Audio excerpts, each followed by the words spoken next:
Hey guys, so on the Forza subreddit lately, I've been seeing a whole lot of people asking, how do I drift? How do I get the best drift tunes? Does anybody have drift tunes for so-and-so car? So I decided to make a post a few days ago, I did, and it got, as you can see, it got a whole lot of attention. I don't think I've seen a post on this forum or on this subreddit get this many upvotes, especially not a text post. And with the amount of attention that this post got, I felt like I didn't give enough information to all the people who really wanted to get into tuning, who think getting into it is too vast and too difficult, because it kind of is. There's a whole lot of stuff that you have to consider when tuning your own car. Alright, so before I get into this, I want to explain and disclaim a few things to anybody who might have found this post not through Reddit by searching how to drift on YouTube, maybe. But number one, being good at drifting is not about having the best tune. I could tweak this car right here, I could tweak every aspect of it to make it drift as best as possible for me, and then someone else who's really good at drifting could probably, potentially, do better than me in a car that's almost stock. So it's really more about learning how to control your tune more than having a really good tune. Alright, secondly, I am not the best drifter, nor do I make the absolute best tunes. Otherwise I'd be #1 on the leaderboards right now, which I'm not. But I simply feel like I'm well versed enough to be able to help you guys. This spot right here is my favorite zone, and it's probably the most popular zone. As you can see, I have a high score of 131,000, which is top 1% in the world, and it's place 150, I believe. No, 133 in the world. So I feel I'm well versed enough in drifting and tuning my own cars to be able to help you guys out who really want to get into it. Alright, third, this is probably the most important, and I probably should have started with it, but this guide is not for people who just want to get a tune and get 3 stars in every drift zone in order to get 100% completion. This guide is for people who really want to get into tuning, and they want to know every aspect of the tuning options and every aspect of the upgrades and how it affects your car and how you can use those different things in order to get the highest scores in all the drift zones. I will not be talking about all-wheel drive. I don't drift all-wheel drive. It makes drifting way too easy. It's not true drifting, no matter how you put it. It makes things way too easy, and people who use all-wheel drive are generally looked down upon by like avid drifters, people who have been drifting in the Forza games for a long time now. And it's just way too easy, so I'm not going to be getting into that. If you want to have an all-wheel drive tune, like I said, just to get 3 stars in every drift zone, go to someone's storefront, download a tune that's got like 4 or 5 stars, and just go from there. Fourth, not too much of a disclaimer, but if you guys are just looking to get a rear-wheel drive tune and get 3 stars and you don't really want to get that deep into drifting, you can just go to my storefront. My gamertag is TE37s. I have 14 tunes up right now. Let's see, I have a GT86, I have a GTR Horizon Edition, I have a Lexus RCF, I have a Fairlady Z, I have a BMW M3 2005, I have 2 different RX-7s, I have an M3 Horizon Edition, I have an S15, I have a BRZ, I have a 240, an M4, and another Fairlady. So if you guys just want to get a tune and get the 3 stars out of the way for completion and not watch this whole video, just check these out. They're all 4 or 5 stars, so mostly, so I think they're all pretty good. Alright, so what I'm going to do now is I'm going to do a run in this car with this tune I have right now, and then after that I'm going to reset the tune back to default, aside for ride height because I have rally springs on, and I'm going to do that in order to show you guys how much of a difference a good tune can make.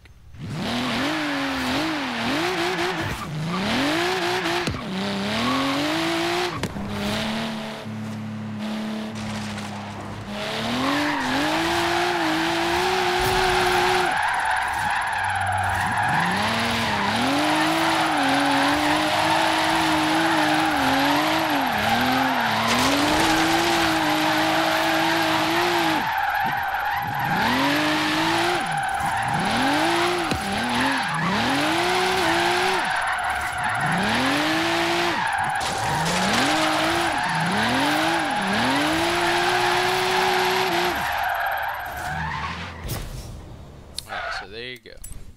Now I'm going to head back to the top, and I'm going to reset this tune back to stock. Alright, so as you guys can see, I've reset this tune back to default. Everything's back to default aside from the ride height because I'm using rally springs and I don't want to be 4 feet off the ground. but everything is back to default. So now I'm going to do a run with this default tune in order to show you guys how much of a difference a good tune can make.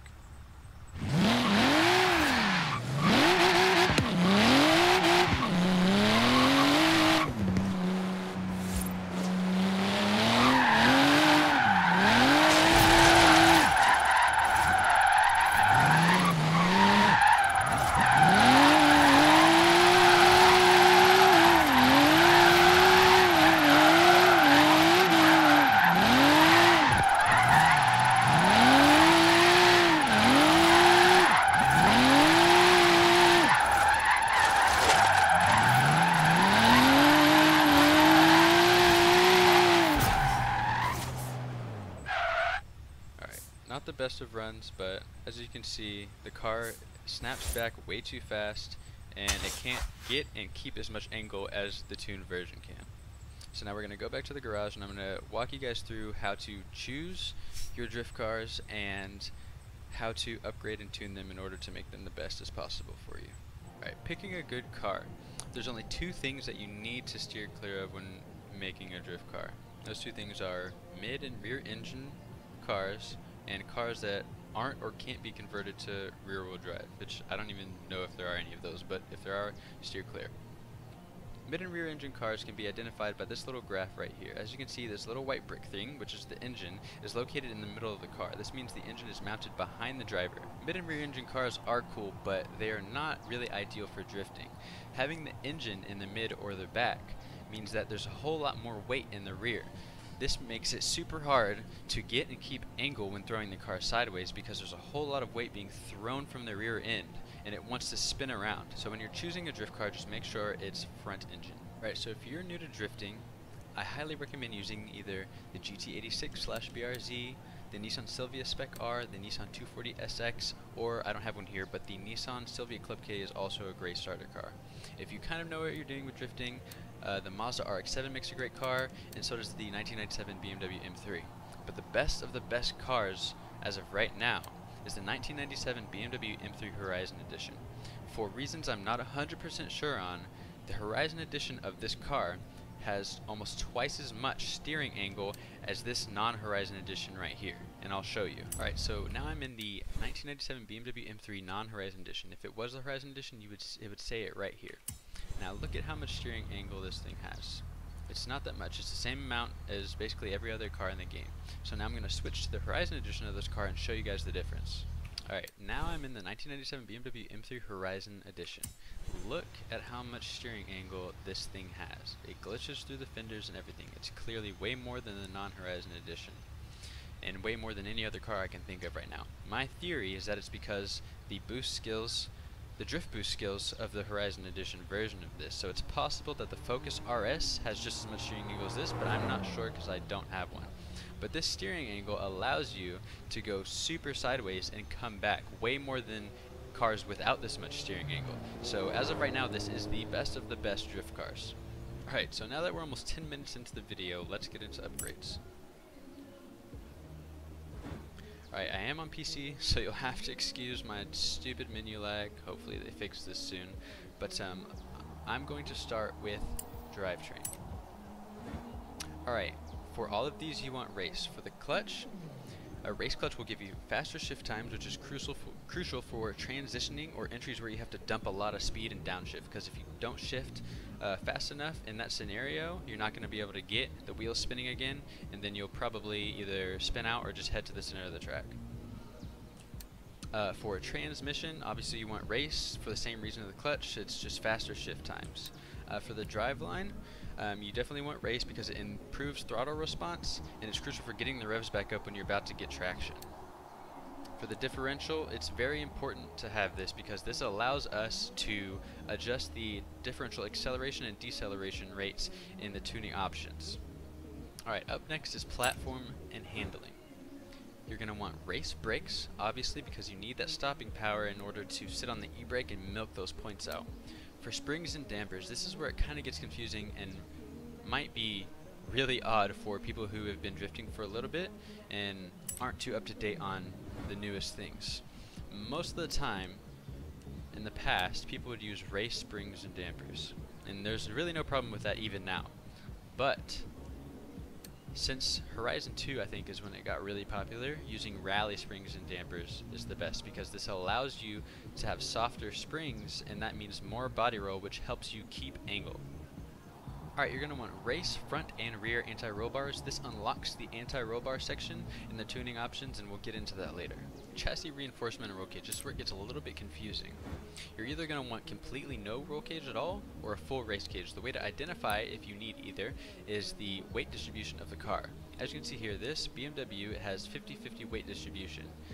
If you have a roll cage, it evens out the weight distribution of your car, so this car in particular doesn't need it that much. If your car is 55 per se weight distribution, you're going to want a roll cage in order to even that out.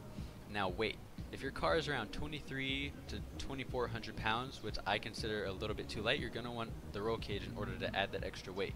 If your car is too heavy, regardless of your weight distribution, too heavy, maybe be around 3,000 after weight reduction, you're probably not going to want a roll cage. Alright, weight reduction. This one's pretty easy.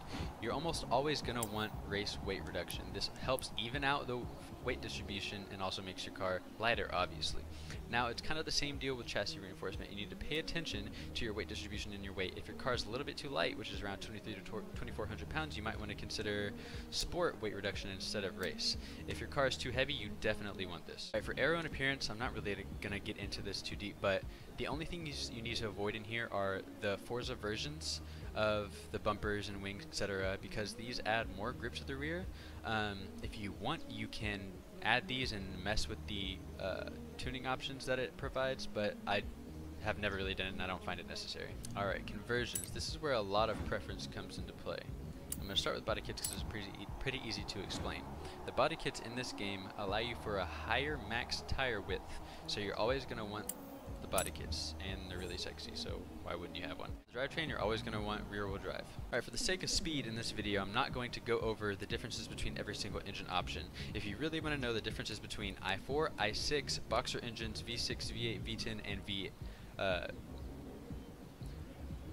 Alright, so I'm not going to go into the differences between every single engine type in this game.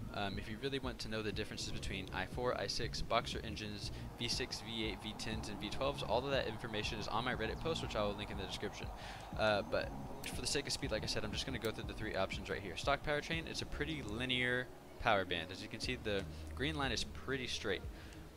This 2.6 liter i6 right here is, like it says, TT, that means twin turbo, so it has turbos. Turbos introduce turbo lag, which is why this green line right here goes gradually up until a point where it hits what's called max boost. This, it really depends, this is where the preference comes into play, but it really depends on your type of drifting, so I recommend if you're new to try out both types of engines. I personally like turbo lag because it allows me to transition better. I don't know, it's just my preference. If you want torque down low, then go for a V8, but I'm personally going to go for this 2.6 liter i6 twin turbo.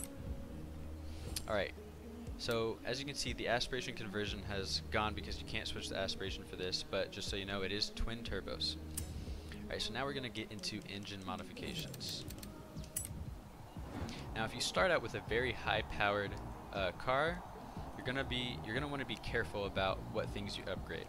But for a starter, you want to upgrade exhaust to race, camshafts to race, which is very important because race camshafts increase your rev limit, which is very important for drifting because that's where you're going to be in drifting. Displacement, it makes the engine more responsive, which is pretty important, and then the flywheel, of course.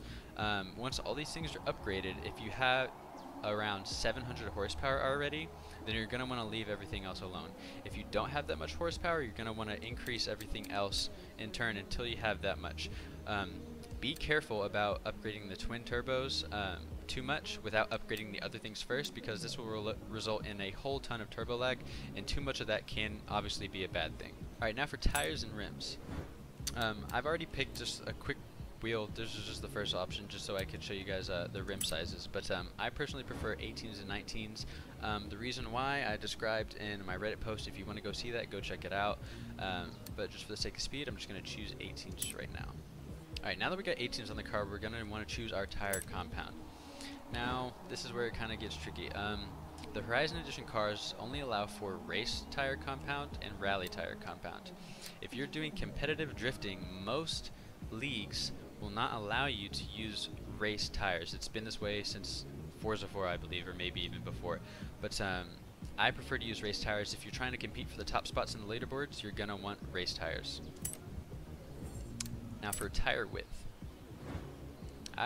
for a build around 700 horsepower and around 600, 650 pounds of torque, you're gonna want around 245s in the front. If you have too much grip in the front, it's gonna be way too snappy during transitions, so you're not going to be able to keep your angle that well. Alright, for rear tire width, I like around a 295 for a build around 700 horsepower. If you have too wide, you're not going to be able to get the wheels spinning, and then you're just going to get traction and straighten out. If you have not enough grip in the rear, your wheels are going to be spinning too fast, and that often results in spinning out.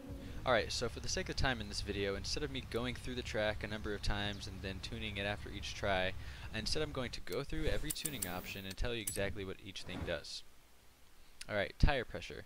What this does is it increases the pressure in the tire, obviously. What this does is it decreases or increases the size of the contact patch of the tire. This gives you more or less grip. So if you wanted less grip in the rear, which is the usual with a drift car, you want to lower the tire pressure. That way you get a bigger contact patch giving you more grip. In the front you want less grip. That way your steering isn't so much effective. That way you can use your throttle more to steer. So for a drift car in a default tune, you probably want to do around 40 psi. Gearing we'll talk about in a second. Alright, so for alignment, in a default tune I usually run about -2 degrees front camber and -0.5 degrees camber. The reason for this, the front camber helps you turn in, which this gives you the ability to swing your car wider and get more angle and still be able to come back from that. Rear camber doesn't really matter too much, but it's just been -0.5 has been my default tune since around Forza 4. For toe, you want to put the rear at about -0.5. You can play with this. I don't really know if it affects it too much, but this has just been my default for a long time. At caster, I leave at around 6.5. It is not always default for 6.5 for every car, so you want to make sure it's around there. You usually want to keep this around 5.5 to 7, but I like it at 6.5. Alright, anti-roll bars. This is very similar to springs as well as damping. This is very, very important. So, if you are doing your drifts and you're spinning out a lot, what you want to do is you want to stiffen up the rear. That way there is less weight being thrown in the back. That way you're getting less angle and it makes it more controllable. Also, softening the front has the same effect as stiffening the rear. Alright, it's kind of the same deal with springs. If you're spinning out too much, what you want to do is you want to stiffen up the rear and then soften up the front. If you're not able to get a lot of angle, you want to do the opposite. You want to stiffen up the front and you want to soften the rear. When you're tuning a drift car, this is like what you want to be focusing on. You don't want to focus on the alignment too much. What you want to do is you want to even out how much weight is being thrown in the front of the rear of the cars instead of messing with the alignment too much, like I said. Alright, for ride height, you're going to want to lower this about all the way. This has been the standard for a long time, and I don't really think many people mess with this that much, but you can if you want. Alright, damping. This doesn't really need to be messed with too much, but what I suggest is moving the rear, or making the rear a little bit softer than the front, for both rebound and bump stiffness. If you're spinning out, you want to stiffen up the rear and soften the front, and if you're not getting enough angle, you want to stiffen up the front and soften up the rear. Alright, for aero, we don't mess with this. You can if you want. I couldn't give you any advice on it because I don't do it. Alright, braking. You want to leave braking balance at 50%. This is very, very important for tandems and also just kind of in general for drifting. Let's say you have 55% balance in the front. What this is going to do, it's going to brake your front wheels harder, which in turn is going to make you spin whenever you're hitting the brakes. If your rear is too high, or is it, let's say, 45%, what's going to happen when you hit the brakes is that your front is going to keep going forward and you're probably going to end up straightening out. So you want this at 50%, so that way when you brake, you just kind of keep going at the same angle.